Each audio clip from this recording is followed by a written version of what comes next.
Сёмы дзень навенны да слугі Божай Ванды Банішэўскай. У імя Айца і Сына і Духа Святога. Амен.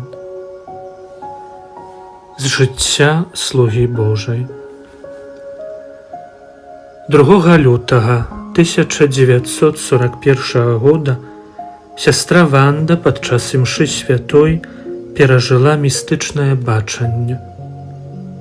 Асоба святара, які ўзначальваў імшу святую, перамянілася і сталася адно з Езусам Хрыстом укрыжаваным. Пазней быў намаляваны абраз, які нагадвае гэтую візію Ванды. У адну з пятніц чэрвеня 1941 года мела яна чарговае бачанне, як з найсвяцейшага сэрца Езуса капалі кроплі крыві на тэрыторыю Польшчы. У верасні 1941 года сястра Ванда перажыла першую барацьбу з д'яблам, які пачаў яе моцна спакушаць і мучаць духоўна, псіхічна і фізічна. З успамінаў слугі Божай Ванды пра яе побыт у сталінскіх лагерах. Увесь той час я знаходзілася у турэмным шпіталі, у карцарах. Пакаранні найчасцей былі няслушныя, вельмі цяжкія і прыніжалі. У мяне адбіралі верхняе адзенне і пакідалі ў адной бялізне. Летам гэта не так страшна, але зімою я сапраўды замерзала. У мяне часта была высокая тэмпература. Амаль пасля кожнага такога халоднага карцара мяне пару месяцаў лячылі. Чаму я не памерла? Мабыць, яшчэ павінна зрабіць штосьці добрае для супольнасці. Я цяжка перажывала адзін з апошніх велікапостных перыядаў, калі адкрыліся ў мяне крывавыя раны. Новыя лекары абследавалі мяне рознымі метадамі і не маглі нічога зразумець. Кпілі з маёй любові да Езуса Хрыста укрыжаванага і з майго законніцкага стану. Мяне пужалі, каб я чакала такіх пакаранняў, якімі да таго нікога не каралі. Потым мяне ўпіхнулі ў нейкую шафу і штосьці маніпулявалі электрычнымі шнурамі, пасля чаго я страціла прытомнасць. Калі апрытомнела, нада мною стаяла некалькі лекароў. Адзін з іх сказаў: больш уколаў не трэба, пульс ужо ёсць. Назаўтра мне прынеслі чорнай, гарачай, сапраўднай кавы са словамі: выпіце, вы вельмі слабая. Потым лекарка, руская, нібыта слухаючы маё сэрца, ціхенька шапнула: памаліцеся за мяне і за маіх дзяцей.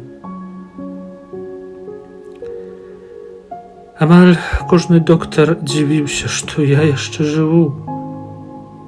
Всё паказвала на тое, што маё жыццё вымяраецца днямі і што я змагаюся са смерцю.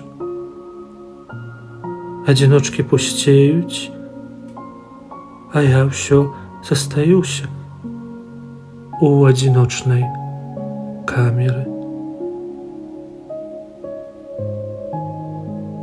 пачула, што памёр Сталін. Ужо трохі лягчэй. З намі пачалі абыходзіцца, як з людзьмі. Па начах ужо не вадзілі мяне ні на якія дапросы. Калі хацелі штосьці запытаць альбо ўдакладніць, то самі прыходзілі ў шпітальную камеру. Пачалі вызваляць невылечна хворых, якія не былі здольныя адбываць турэмныя пакаранні, так кажуць у турме. Новы лекар у камісіі абяцаў мне: калі будзеце больш есці, паедзеце на радзіму. Нават прыпісаў мне вітаміны, парашковае малако, глюкозу і нейкія уколы. Усё гэта было з пасылак з Аўстрыі, Нямецчыны і Амерыкі. Пазней пасылкі, якія мне прысылаў ксёндз Збойвідзаў, пачалі мне ўжо цалкам аддаваць. Нягледзячы на такую ежу, я ўсё яшчэ заставалася вельмі слабою, не магла трымацца на нагах. Лекарка добра мяне даглядала. Езус хацеў ёй паказаць плён сваёй адданасці, ахвярнасці і добрага сэрца. Разважанне. Пан Бог дапамагаў мне такім чынам, што калі мяне спатыкалі найбольшыя пакуты, духоўныя або фізічныя, Ён пасылаў мне анёла-суцяшальніка. Гэта значыць, ува мне нараджалася моцная вера, што доўга так працягвацца не можа. У вялікім агульным пакоі для хворых я старалася несці палёгку тым, што цярпелі больш за мяне. Свае порцыі малака і масла, белага хлеба аддавала іншым, каму было яшчэ цяжэй. Супольна мы маліліся ружанец, што было сурова забаронена. Нашы ружанцы, зробленыя з хлеба, у нас забіралі і знішчалі. Але я не саступалася і зноў рабіла сваё. Яна ніколі не саступіла. Засталася вернаю таму, хто паклікаў яе на такое цяжкае служэнне. Праз усё жыццё Ванда Банішэўская пранесла вялікі духоўны клопат пра святароў. Гэты клопат даручыў ёй сам Езус Хрыстус. Вось як напісаў пра гэта ксёндз Ян Прышмант ужо ў пасмяротным артыкуле, прысвечаным нашай зямлячцы. Асаблівай увагі заслугоўваюць словы пана Езуса ў візіях містычкі пра святарскую годнасць і іхнюю вялікую ролю, пра тое, як палюбіў святароў Езус Хрыстус, і пра яго боль з прычыны іхняй нявернасці, холаднасці, а таксама пра надзвычайную яго гатоўнасць прабачыць кожнаму святару.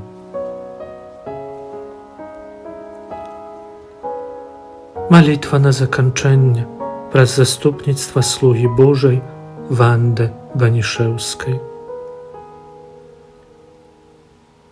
Божа, які слугу сваю сястру Ванду Банішэўскую з кангрэгацыі сясцёр ад анёлаў паклікаў весці ўтоенае жыццё і даў асаблівую ласку ўдзелу ў муцы твайго сына і прынясення ў ахвяру свайго цярпення ў інтэнцыі святароў. Учыні, каб касцёл узнёс яе да хвалы алтара і атрымаў яе заступніцтва. праз пасрэдніцтва слугі Божай Ванды удзялі мне ласку, аб якой пакорна прашу Цябе падчас гэтай навенны, які жывеш і валадарыш на векі вечныя. Амен. На дадатак фрагмент з кнігі Ірыны Жарнасек «Лясная канвалія». Сястра Ванда моцна верыла ў тое, што будзе патрэбнае людзям і пасля смерці. Гэта бачна з кожнага яе ліста, якія воляй лёсу патрапілі ў мае рукі як каштоўная духоўная спадчына незвычайна стойкіх у сваёй веры людзей.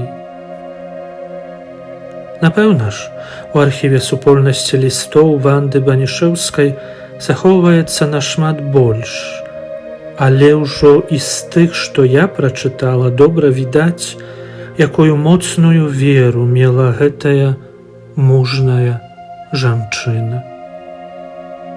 Гэтага не маглі не адчуваць многія, хто сутыкнуўся з ёю. Ксёндз Часлаў Барвіцкі, які ў той час таксама быў выгнаннікам, пісаў са сталінскага лагеру Ганне Дубовік, жадаючы, мабыць, паспець сказаць ёй тое пра Ванду Банішэўскую, чаго яна не ведала, і пра што зазвычай у нармальных умовах хрысціяне не спяшаюцца распавядаць. Але ж гэта нармальных варунках. Тады ж над імі завіс меч сталінскага пераследу, і хутчэй за ўсё ксёндз Барвіцкі проста баяўся, што калі раптам ён загіне ў гэтай ненажэрнай малатарні, то блізкія так і не даведаюцца, які чалавек жыў побач з імі у свой час. Сястра Ванда атрымала чаканую свабоду 26 жніўня 1956 года і выехала у Польшчу. Так рабілі тады многія, хто зведаў пераслед за веру. Бо калі ўлада зачыняла святыні, ператварала іх у калгасныя будынкі, хіба маглі яны спадзявацца на тое, што іхняя асабістая свабода пасля турмаў ды лагераў будзе сапраўднай?